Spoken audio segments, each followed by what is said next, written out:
Bismillahirrahmanirrahim. Assalamualaikum warahmatullahi wabarakatuh. Apa khabar anak pelajar sekalian? Ustaz harap semua berada dalam keadaan sehat walafiat.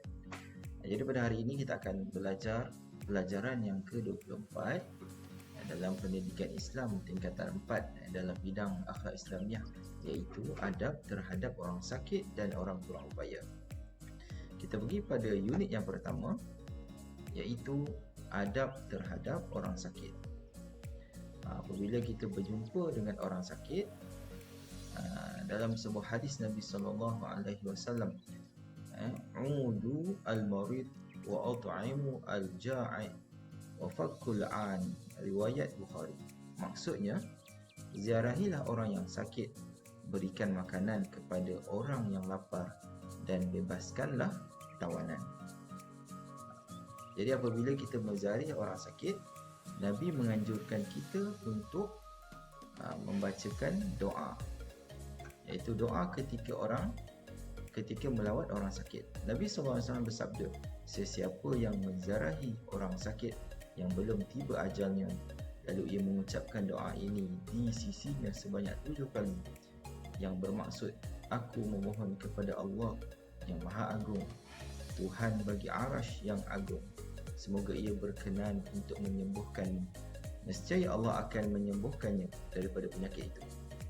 Hadis riwayat Abu Daud dan At-Tirmizi, iaitu yang berbunyi, As'alullahal azim Rabbal arshil azim an yu'afiyaka wa yashfika.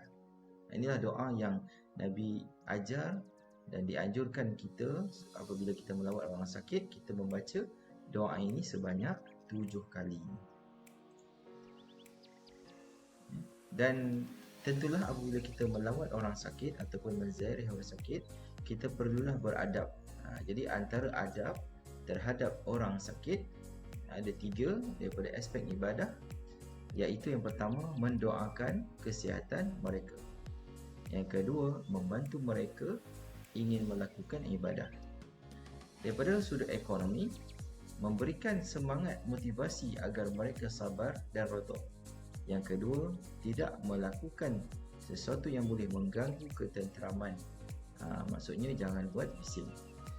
Dan daripada aspek fizikal pula, memastikan tempat dan tubuh badan pesakit sentiasa bersih, menyediakan keperluan dan kemudahan asas untuk pesakit.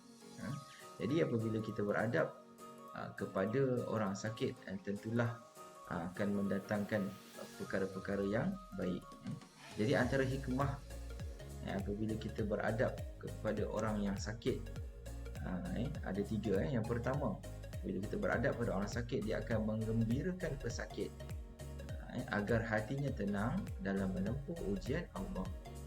Yang kedua, apabila kita beradab, hikmahnya ialah mengeratkan ukhuwah sesama anggota masyarakat agar hidup diberkati Allah. Dan yang ketiga, melahirkan keinsafan kerana diberi nikmat kesihatan setelah melihat penderitaan pesakit. Jadi itu ialah adab berkenaan dengan orang sakit. Seterusnya kita pergi kepada unit yang kedua, iaitu adab terhadap orang kurang upaya. Dalam perkataan yang lebih tepat sebenarnya, orang kelainan upaya.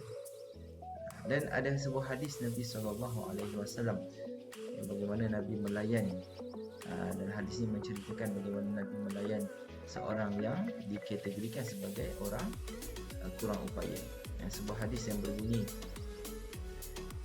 annam ra'atan kana fi aqliha syai' faqalat ya Rasulullah inna li ilaika hajah faqala ya fulan unzuri ayussikaki syi'ti hatta aqdiya laki hajatak fakhala ma'aha fi ba'di turuqi hatta faragat min hajatiha, riwayat Muslim.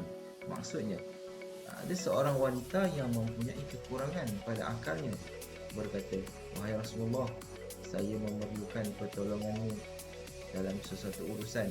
Rasulullah SAW bersabda, wahai ibu, bagaimanakah cara untuk aku membantumu? Lalu Rasulullah SAW meluangkan masanya sehingga wanita itu dapat menyelesaikan urusan. So dalam hadis ni menunjukkan bahawa Nabi SAW melayan, menunjukkan adab kepada orang yang kurang upaya.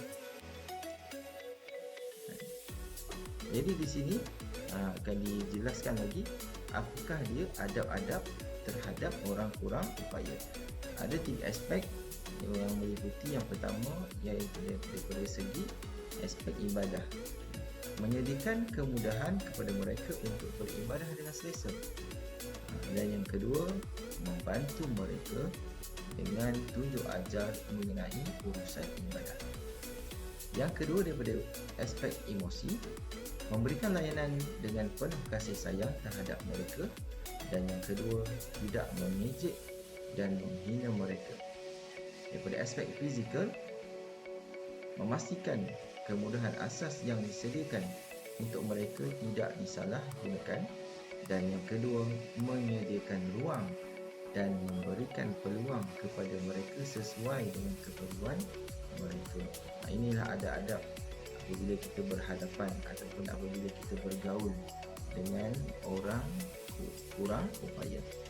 Dan tentu sekali apabila kita beradab dengan mereka, maka mereka akan mendapat kebaikan daripadanya, iaitu hikmah beradab terhadap orang kurang upaya.